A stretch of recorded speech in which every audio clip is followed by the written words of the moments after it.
Yo, what's up, guys? Thank you for tuning in. Hope y'all doing good. Today we're gonna be doing some reactions, of course, reacting to The Ridiculously Random Nature of the Gorilla by Casual Geographic. Now, this is a new video 5 days ago. Yes, let's react to it. You feel me? Let's jump in. Oh my god.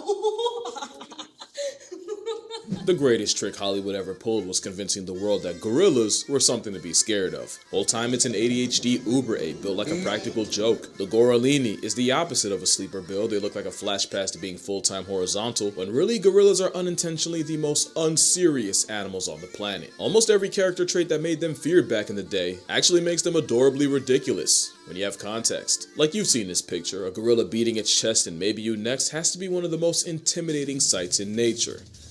The sound, though.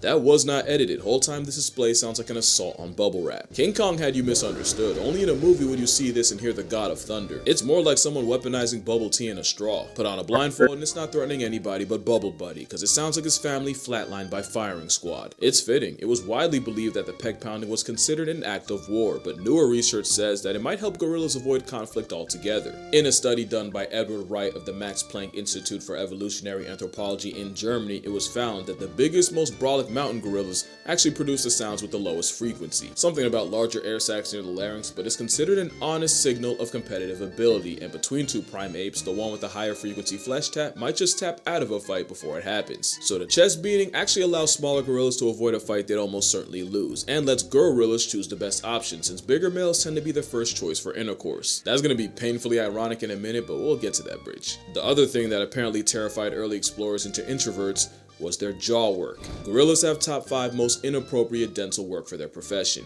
right up there with camels and I don't understand why gorillas have such sharp teeth because they're not like, we're not canines. Yeah, canines. They're not like dogs, not like bears.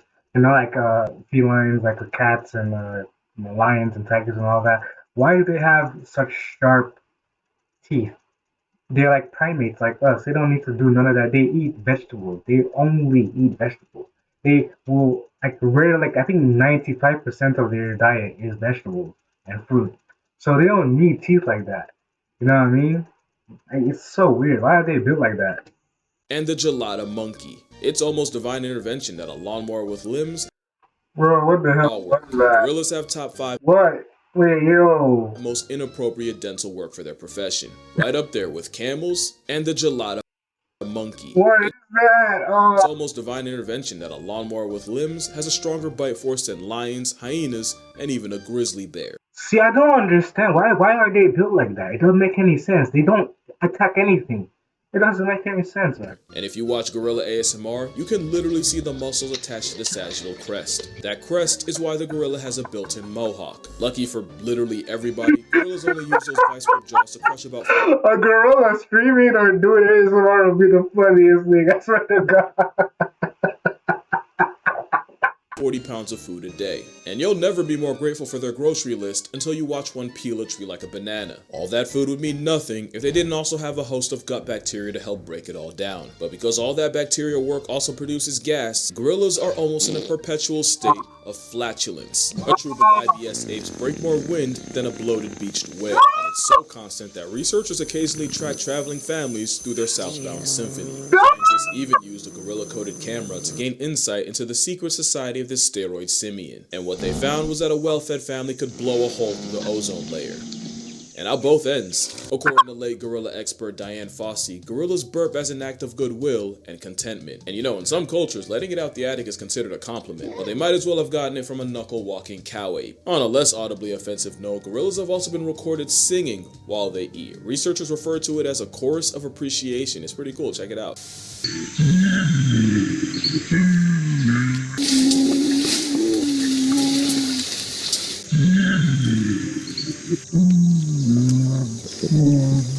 Basically living in their version of a giant gingerbread house has gorilla gangs singing out both ends. It's also a fact that they sing louder when eating their favorite foods like this banana tree stalk. And the funniest thing is, in the wild, the lead singer Yeah. is actually the silverback. Science says he uses singing, or well, more like humming, to tell the group when it's time to stop and eat. And you know the law, when Silverback speaks, everyone listens, and when he sings, it's time for fixings. But I'm not hungry. Okay, jeez. It makes sense. Few things are more dominant than the lead Silverback male. You know he's the one calling all the shots and making all the decisions for a troop of up to and sometimes over 30. One could say that is the peak male form.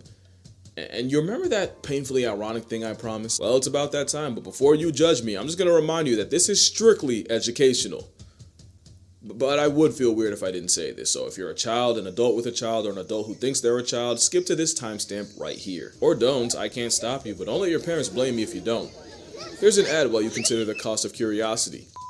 So, fun fact about a silverback, they're the largest apes in the world, can weigh in the neighborhood of 500 pounds, and when their privates stand at attention, they're about 3/4 short of 2 inches. They don't just have the smallest waist snake of any ape, it's widely believed gorillas have the smallest member of any mammal relative to body size. King Kong ain't got on me! I promise you he doesn't. In fact, if we scaled for size, you have a better chance at Subway of seeing a foot long than from a Giga Kong. I swear I'm not just using this for richer jokes, there's actually a reason gorillas ended up hung like a hamster. When you look at how all the great apes measure up, you'll 1. End up on a list, incognito can't save you, but 2. You'll realize humans have more appendical advantages than just a long thumb. Hey, how's it going? Chimps, bonobos, and orangutans are roughly about the same, but nature seemed to maliciously undercut gorillas in particular. Believe it or not, it's a direct reflection of how they live. Chimpanzees live in polyandrous packs where females can mate with multiple males, so there was evolutionary pressure for them to develop heavy huevos, since the more baby batter one can produce, the better chances one of his little swimmers wins the race to reality, which led to chimps having a massive man purse. I feel dirty.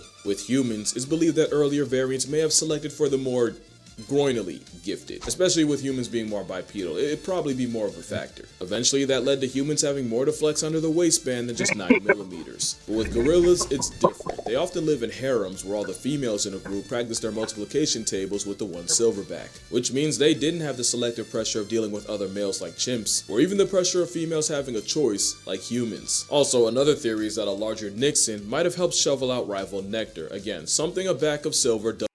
That makes sense. Like if you're like the dominant, silverback, especially if you can do like you said earlier, the chest beat thing and yours is lower, so all the women, all the female gorillas are gonna pick you, and then you're the silverback, you rule the whole thing, and then there's no competition. You get all the girls, kind of like seals too, I guess. And so in that sense, you don't need to have a big member. You just if you're the biggest guy, you automatically win. So that's crazy. Chimps are more like us. So another theory is that a larger Nixon might have helped shovel out rival Nectar. Again, something a back of silver doesn't have to worry about. It actually ties back to the chest beating. Being an absolute unit was already so much of a flex that evolution didn't have to juice their stats in other ways. But unfortunately, it means gorillas are built like an anti-steroid ad. But also consider this, silverbacks are the embodiment of what podcast bros call an alpha male. If humans were truly meant to take cues from them, forget Snickers, we'd be packing a Skittle. And with that, I am going to power wash my search history.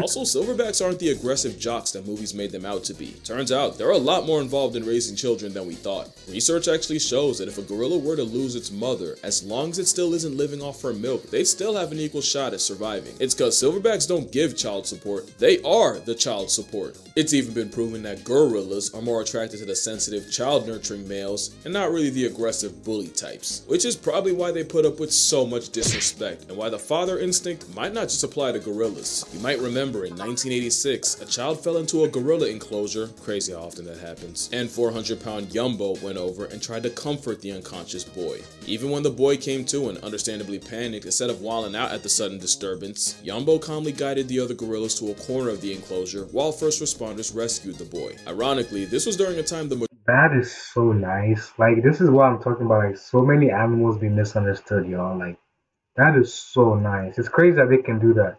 Like I was gonna say this earlier. Like they're really like people. Like they're not people, but they act a little like people. It's crazy, man. Majority thought gorillas were bloodthirsty savages patrolling the underbrush of Africa. That literally could not have been further from the truth. In fact, it led to one of the most infuriating arguments I keep letting myself get baited into. Anytime someone brings up gorilla versus grizzly, all I can think is, you don't know gorillas, and you really don't know grizzlies. Forget bears, there's cases of leopards causing problems for a plus-size primate, with records finding past tense gorillas with puncture wounds around the head and neck. Now, leopard attacks on a full-grown male are rare. But if a 150-pound big cat is a genuine threat, a 10-foot, 900-pound revenant plot device would slaughter a roid monkey. And really, the more you think about it, the more disrespectful the question is. Y'all stay playing on a grizzly's body. Especially since the gorilla himself wouldn't even want that smoke. For all that bulk, they'd definitely rather run away than run a fade. Imagine thinking they can match up with a grizzly when gorillas can get humbled by a change in weather. And I just love that gorillas in captivity and in the wild have no problems playing in the water. But when it falls out the sky, it's suddenly unacceptable.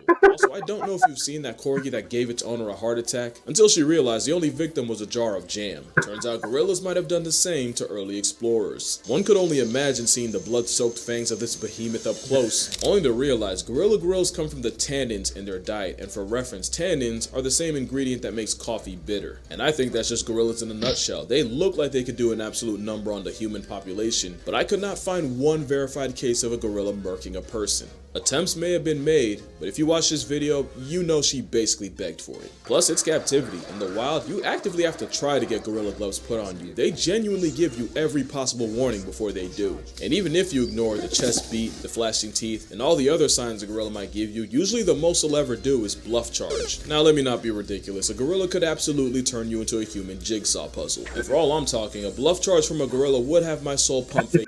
Look how stacked that is. Like, that's just damn. That's alpha male. That's alpha male, y'all. Damn. The higher power. But gorillas got stuck with the monster label, which means it distracted people from the fact that they're the most unserious animals on Earth. What do I mean? Well, you remember what I said about silverbacks being fathers? Well, this is Hauko. Hauko is a proud father of 4 who loves nothing more than to play with his children. Problem is, sometimes his mate isn't too eager to let him rock with such a small baby, so in all of Hauko's infinite wisdom, he came up with a solution. He f***ing kidnapped her.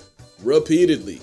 And yes, he did this with all his children, proving it really is a game to him. I'm sorry, you can't, you're telling me I'm supposed to be afraid of this? This is chronically unserious.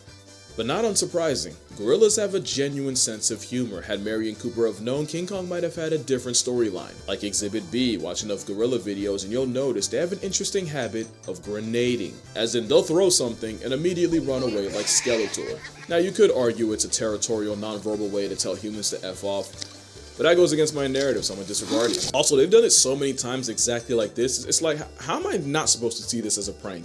And if you need more proof, Coco, the sign language speaking gorilla, once tied her caretaker's shoelaces together and then signed the word chase. Now I know there's been a dispute as to whether Coco actually learned sign language or was just a master mimic that learned sign language the same way dogs learn words like sit. There's a much more nuanced conversation to be had on whether Coco was a genuine case of comprehension or just memory. Why do they always go back to Coco or some old ass study from back in the day? Why don't they do more studies today? There's gorillas out there.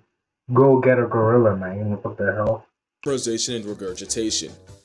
But that's not why I was a gorilla feeding a cat, man. Mentioning her here. It's because she was involved in one of the most absurd lawsuits I've ever read. In 2005, 3 female former staff members filed a lawsuit against the Gorilla Foundation, because allegedly Coco was demanding that the workers flash her, and no, I do not mean with lights. According to Nancy Alperin and Kendra Keller, program director Francine Patterson told them that Coco had an obsession of the mammary variety and pressured them to expose their upper halves to the gorilla, even implying that their jobs would be in danger if they refused. They refused. And some of the quotes that would come out of this suit are almost too ridiculous to be real. And apparently Coco did not discriminate, with one man recounting a time Coco went up to him and demanded to see his human headlights, at a party no less. He didn't even say no, he said later, and according to him, Patterson put an arm around him and basically hit him with the, "Do you really want to say no to her?" There were other complaints like unpaid overtime, dangerous work environment, them apparently storing gorilla urine in the same fridge they ate out of, but none as outrageous as a 350-pound bosom bandit. Especially when you find out Patterson would switch up majorly when big-time donors came around. What do I mean? Well, apparently whenever Coco would make one of her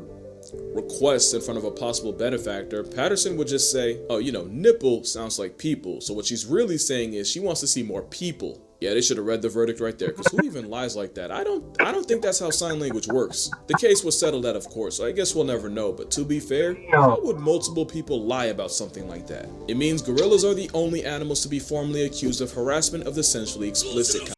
I wonder if you could like raise a gorilla with humans and also have that gorilla have regular sessions where they interact with like other gorillas in zoos, like in a chill environment. And if that gorilla that you're fostering, if that gorilla can learn sign language and be able to communicate with gorillas, have gorilla girlfriends or whatever, but also communicate with humans, that'd be cool. Because this one was just, I think, only raised with humans. So if he, I don't know what gender it is, but if they never got a chance to hang around other gorillas, they never got to develop sexuality, they grew up around humans, then I think they just got messed up, and that's more sad for the gorilla actually. But it also proves that gorillas are just like us. They can multitask and focus on two things at once. I mean, they only share 98% of our DNA, and for the loud minority that's gonna somehow take offense, or make it racist, because I read the comments. I challenge you to spend a day watching a gorilla and tell me it's not an impulsive human in a fursuit. Like, I bet half of y'all didn't even realize that's a gorilla walking in the background. Yeah, this was a pretty unserious video for a remarkably unserious creature, but the point wasn't really to Disneyfy a wild animal. That's arguably as bad as turning them into monsters.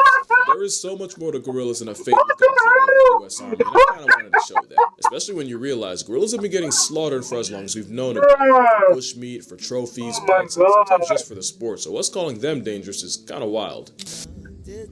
I think it's so crazy that we have these animals, chimps, orangutans, gorillas, animals out there that are genuinely similar enough to us. They're not other humans like we would have had hundreds of thousands of years ago, but they are similar to us enough, and yet we just like harm them and we don't take care of them or take them seriously. It's just crazy, man. Crazy. Take care of your local gorillas, guys. But anyway, thank you for tuning in. That was a good video. I liked it. Hope you enjoyed the video. I'll catch you on the next one. Peace out.